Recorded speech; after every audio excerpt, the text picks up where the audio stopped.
अस्सलाम वालेकुम स्टूडेंट। आज का हमारा टॉपिक रेस्पिरेटरी डिसऑर्डर से रिलेटेड है। और रेस्पिरेटरी डिसऑर्डर में हमने जो फर्स्ट डिसऑर्डर हमने पढ़ा था, फर्स्ट डिसऑर्डर हमने ब्रोंकाइटिस से रिलेटेड था, जिसमें हमने कहा था कि उसमें इन्फ्लेमेशन हो जाती है ब्रोंकाई और ब्रोंक्यूल्स की। इसका मतलब है उस डिजीज़ में हमने ये चीज़ डिस्कस की थी कि लंग्स के अंदर एंटर होने वाली जो ट्यूब हैं ब्रोंकाई और ब्रोंक्यूल्स, उनके अंदर इन्फ्लेमेशन हो गई है। म्यूकस की प्रोडक्शन ज़्यादा होने की वजह से सांस लेने में दुश्वारी हो रही है। आज का हमारा टॉपिक जो है वो एम्फीसीमा है।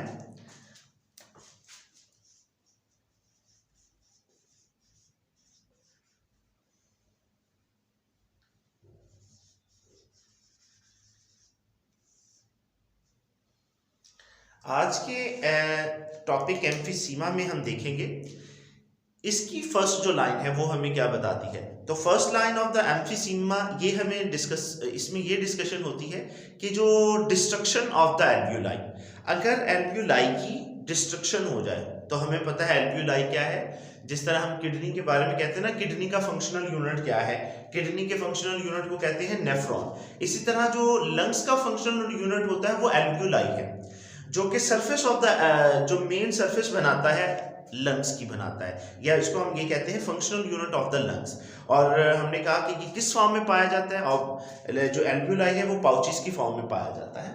अगर मैं जस्ट ड्रॉ करता हूँ एक स्ट्रक्चर एल्वियोलाई का, तो अगर हम देखें तो एल्वियोलाई की काफी ज्यादा वॉल्स होती हैं, काफी ज्यादा पाउचेस ऑफ द एल्वियोलाई जो है वो पाए जाते हैं लंग्स के अंदर। डिफरेंट बहुत ज्यादा पाउचेस पाए जाते हैं एल्वियोलाई से। For example that is a normal structure of the alveoli. ये नॉर्मल स्ट्रक्चर है एल्वियोलाई का, नॉर्मल स्ट्रक्चर है एल्वियोलाई का। और हम एम्फीसीमा के केस में that is a disorder of the respiratory disorder है।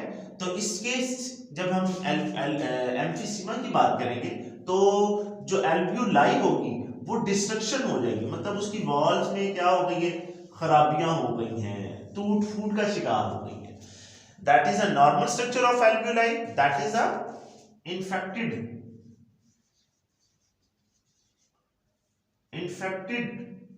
alveoli, या मैं ऐसे भी कह सकता हूं emphysema.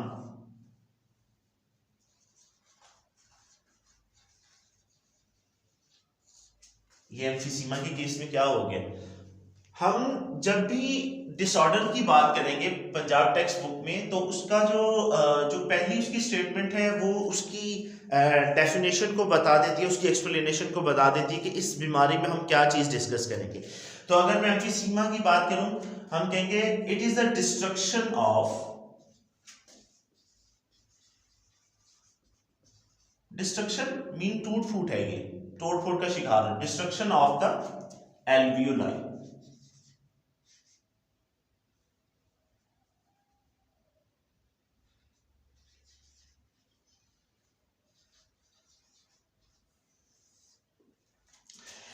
Emphysema destruction of the alveoli है, एल्वियोलाई के अंदर खराबियां पैदा हो गई हैं, एल्वियोलाई का स्ट्रक्चर जो है वो डैमेज हो गया। मिसाल के तौर पर मैं बात करूं नॉर्मल एल्वियोलाई की, काफी ज्यादा पाउचेस हैं लंग्स के अंदर, काफी ज्यादा पाउचेस हैं। और हमने कहा कि जो एल्वियोलाई है वो जो है वो फंक्शनल यूनिट भी है, जो है वो रेस्पिरेशन का फंक्शनल यूनिट है। लेकिन अगर हम कहें कि इसकी डिस्ट्रक्शन हो गई है, तो डिस्ट्रक्शन के बाद इसका जो है वो एल्वियोलाई का स्ट्रक्चर कुछ इस तरह बन जाएगा। तो स्टूडेंट इधर अगर हम बात करें तो जितना सरफेस एरिया ज्यादा होगा, ये surface area excessive surface area, अगर सरफेस एरिया ज्यादा होगा तो ऑब्वियसली सरफेस एरिया ज्यादा होगा तो गैसेस एक्सचेंज, हमने कहा था functional unit of the lungs, या हम कह सकते हैं कि एल्वियोलाई वो मेन एरिया है जहां पर गैसेस एक्सचेंज होती हैं, गैसेस की एक्सचेंज यहां पर होती है। तो अगर ये स्ट्रक्चर जितना ज्यादा वसी होगा, पाउचेस की फॉर्म में है, उतनी ज्यादा गैसेस की एक्सचेंज होगी। लेकिन अगर एम्फीसीमा की बात करें तो यहां पर डिस्ट्रक्शन जब हो जाएगी तो एल्वियोलाई जो है वो तकरीबन इस तरह का एरिया बना देंगे। अगर हम बात करें ना गैसेस की एक्सचेंज के हवाले से, तो देखो यहां से भी एक्सचेंज हो रही है गैसेस की, हर एरिया से, हर वॉल से गैसेस की एक्सचेंज हो रही है। लेकिन यहां पर आप देख सकते हैं यहां पर सरफेस एरिया कम हो गया है, सरफेस एरिया कम हो गया तो obviously exchange of the gases भी कम हो जाएगी। तो हम इसको लिखते हैं, यहां पर क्या होता है, सरफेस एरिया, फर्स्ट हम कहेंगे एम्फीसीमा में ये डिस्ट्रक्शन होती है, destruction of the alveoli, alveoli की दीवारें टूट फूट का शिकार हो जाती हैं। उसके बाद सरफेस एरिया, वो क्या हो जाता है, इसमें सरफेस एरिया कम हो जाता है, लेस सरफेस एरिया। अगर सरफेस एरिया कम है तो एक्सचेंज ऑफ गैसेस भी क्या हो जाएगी, एक्सचेंज ऑफ गैसेस भी कम हो जाएगी, एक्सचेंज ऑफ गैसेस वो भी लेस हो जाएगी।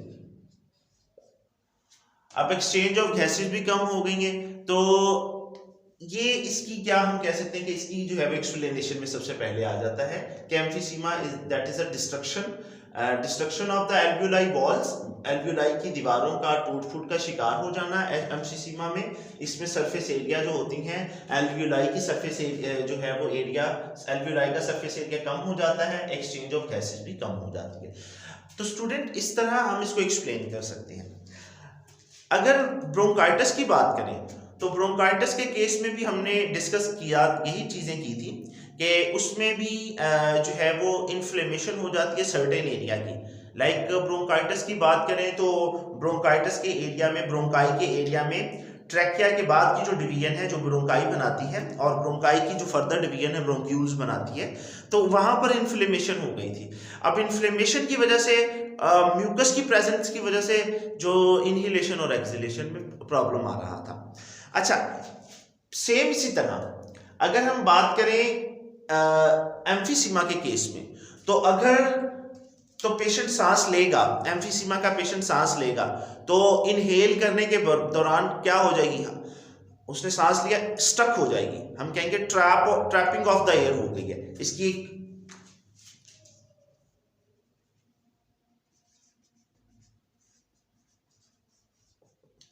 एयर ट्रैपिंग हो जाएगी।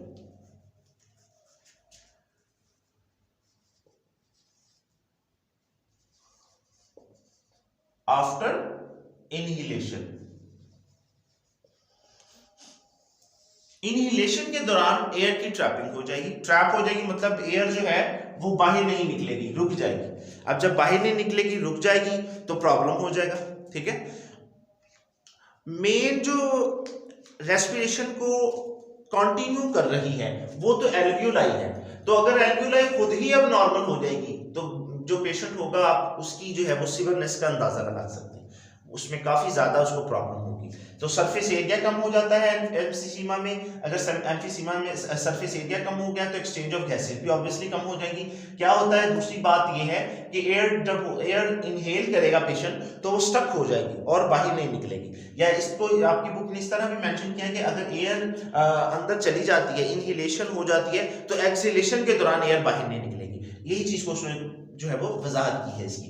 तो बेटा हमने एम्फीसीमा को डिस्कस तो कर लिया, अब हम इसकी सिम्पटम्स को डिस्कस करेंगे कि symptoms of the symptoms of the जो एम्फीसीमा वो क्या है।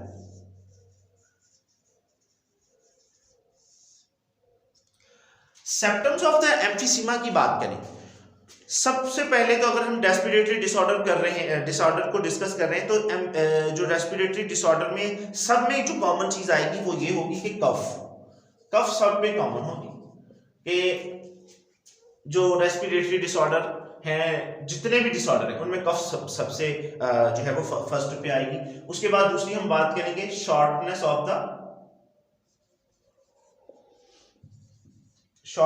द ब्रेथ, सांस का तंग हो जाना, ये बात आ गई, शॉर्टनेस ऑफ द ब्रेथ हो गई। शॉर्टनेस ऑफ द ब्रेथ के बाद जो है वो फटीग की बात करेंगे हम, मतलब थकावट पेशेंट को फील होगी। उसके बाद क्या होगा, वेट लॉस हो जाना।